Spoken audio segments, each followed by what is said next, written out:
Chelsea home games in particular, last season and this year, kind of how much you feel that those games like derailed both the seasons really, given the kind of injuries that happened in each of them? Yeah, bizarre games. We kind of, as a natural course of events, you always review when you're playing an opponent some of the past games. But both bizarre because in the first half hour of both those games, we were unbelievable, as good as we've been, and then kind of things just fell apart. But that happens in football sometimes. And again, that's stuff you can't control. There's some learnings there, but there's also some understanding that when we are playing, at our best, we're a pretty compelling team against anybody, and we saw that in those games. Like I said, particularly here at home. So, but I think it's a different challenge away from home. Playing Chelsea, I think anyone who plays, it's a tighter ground. It tends to not be too sort of open in terms of the football. So I think it'll be a different game. It'll require different things from us. That home game's the last time Romero and Van de Ven started together in the league. I mean, you will be aware that there's been a lot of debate about the decision to play them that day. Yeah. Given the kind of distance passed, I guess. I mean, can you talk in a bit of detail about kind of the build-up to that game and kind of what prompted you to put them in? Well, what prompted me to put him in was that, Romero's coming back from, a knock on his toe, but he was fit. And Mickey, obviously, with his hamstring, he'd passed all the tests. He'd done everything, and everyone felt like he was ready to go. There was some other context around that. We'd lost a couple of other centre halves. And it kind of unravelled. I know going into the game, I was, my main concern was Mickey. Wasn't really concerned about Christian, but then you lose Christian with an unrelated injury, and then sort of puts more pressure on Mickey, and then Mickey gets injured. So, look, in hindsight, Mr. Hindsight, I would have not played either of them, and they would have got injured the next game, mate. It's just the way football works, There's no precise. I think with those kind of things, I think it's better you take a sort of step back and look at it from an overall perspective rather than pinpoint in time. And that's what I was kind of saying beforehand about, looking at how we went into the season. Guys, especially Romero, hardly did any pre-season with us, and was it wise to play him from the first game? Is this something that we need to look at? Guys who don't do pre-season, I've done it before in my career where you kind of wait till they're ready to go. So, but I think that's all for the end of the year. Matt? I'll just come into that actually, Ange, and hello. No, but Going too hard at the start of the season. Are you talking about pre-season there, or? No, just in terms of, I think at the start of the season, knowing what kind of pre-season we'd had in that, was really disruptive in terms of the amount of players who weren't part of it for an extended period of time. I think we just went into the league season, and then, obviously we had Europe coming in as well, and then, we got a decent run in the Carabao Cup that, in retrospect, we probably, like I said, I should have sort of looked at it from a different perspective of when do we introduce players into the first team to really sort of, drive into our season. Does that have any impact on what you do in pre-season? I'm asking because you're off to play Arsenal in Hong Kong. Yeah, I don't think it's actually the pre-season break. It's who's involved in it more than anything else. Like I said, last year we had a lot of players with international duty who came back at pretty late in the piece. So I guess what I'm trying to sort of explain is that, I think players need a good 2 to 3 week block of training before they play, so if that means somebody comes in the last week of pre-season, rather than sort of us putting them in the first team, is give them that block and make them available selection after we really think they've had a decent hit out. So it's not the actual design of pre-season. I think this year, what we've done so far, I think it's looking like, from a games program and the trips we need to do, I think it's a pretty decent program we've got. Is that something that players have to learn then, because they come in and want to play? Yeah, but we're in charge of that. We've got to be the ones that kind of dictate that. Of course, like you said, and I don't think there's any player that wants to do pre-season. If they could all avoid it, they would. So it's something we've got to You know, I think with the way football's going and it's gone in recent times, I've said it a lot. The volume of games that players are playing, plus the fact that they're not really getting the traditional summer break they always had.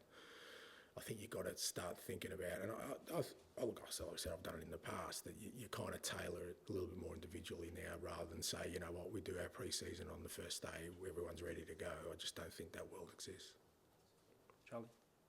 You mentioned earlier about slightly extended window for some teams that didn't play at the weekend. Do you think for some clubs it's quite a handy reset, that extra time, and the opposite to that for some teams who had momentum, it's quite a bad thing?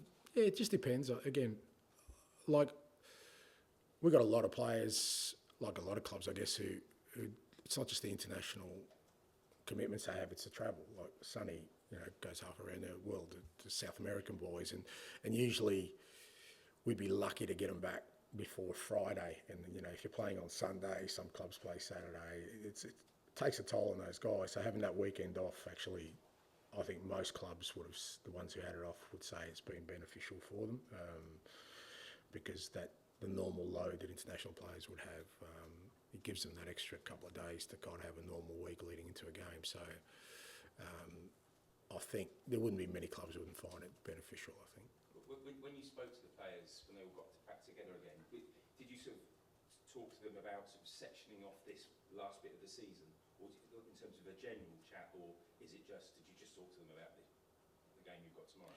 A little bit of both. I think we kind of know now that, there's 9 league games, hopefully 5 in Europa, so you've got about 14 games, 54, 53 days together. So you got to clear with no interruption. So you got a clear sort of plan there of what we can do, and but you've got to chip away at it game by game, and it starts tomorrow night. John. Hello. Hey, John. I was just going to ask you, because you've got perspective across different frontiers of club and international and different things. Have you got a solution in your head or ideas in your head about how the calendar could be fixed? I don't know whether that means a 4-week holiday window set in stone, or cap the number of games or minutes. Yeah, I think it'll get to a point where it's got to be a combination of that. I definitely think that players need a certain amount of time for their bodies to recover at the end of the year. Now, most players these days, it's not like they go and sit on the beach. Most of them are pretty smart. They look after themselves. But I think having, a minimum days where they have zero contact with football, I think is important. And then it's the amount of games. I think I might have mentioned it in that interview I did. I think this is probably the only league where you've got this amount of teams, 3 cup competitions, no winter break, and no sort of rest weekends before European fixtures. It's the only league that does it. So either we're smarter than everyone else, or maybe there's something in what others are doing. So I think there needs to be a time where everyone sort of sits together, and I know it's going to hit revenues, which is what everyone sort of, and the players are part of that because they're beneficiaries of those revenues. But,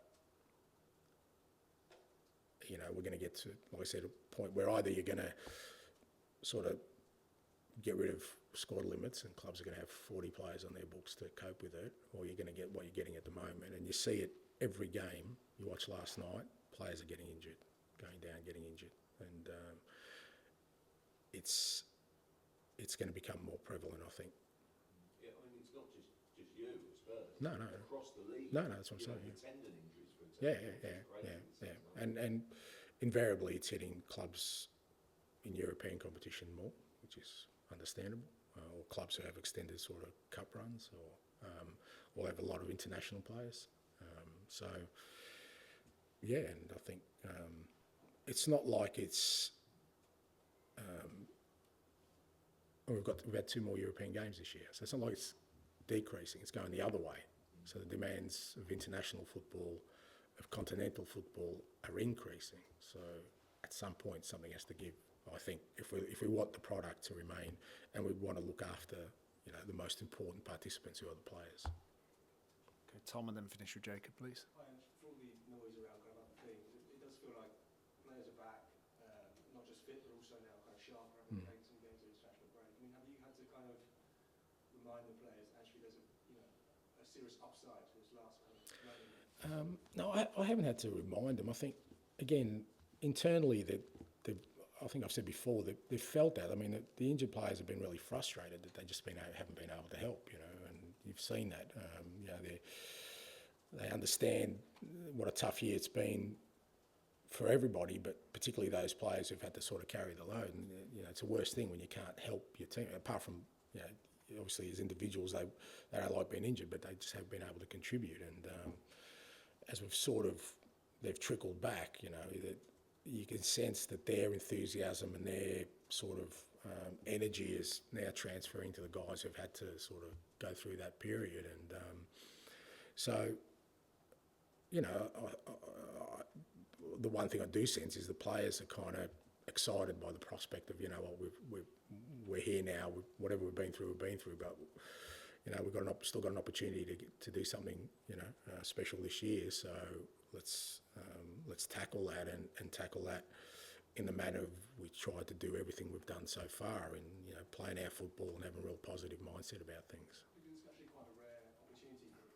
side like Spurs, I think, to have, I mean, you wouldn't say maybe a singular focus on Europa League, but to have that kind of tunnel vision where you can achieve something in one competition.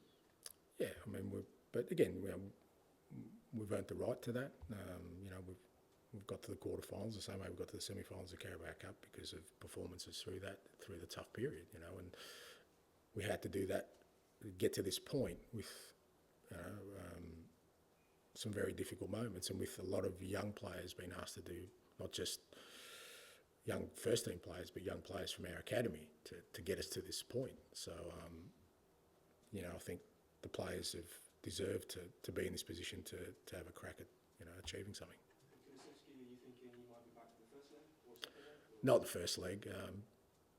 You know, I'm sure he'll be pushing for the second leg, but, you know, like I said, he's out of the boot, which is the main thing. That was the first hurdle. Now he's kind of out there training, so it's just going to be how he progresses. But, you know, we're talking a couple of weeks, so yeah, definitely not the first leg, but yeah, chance for the second.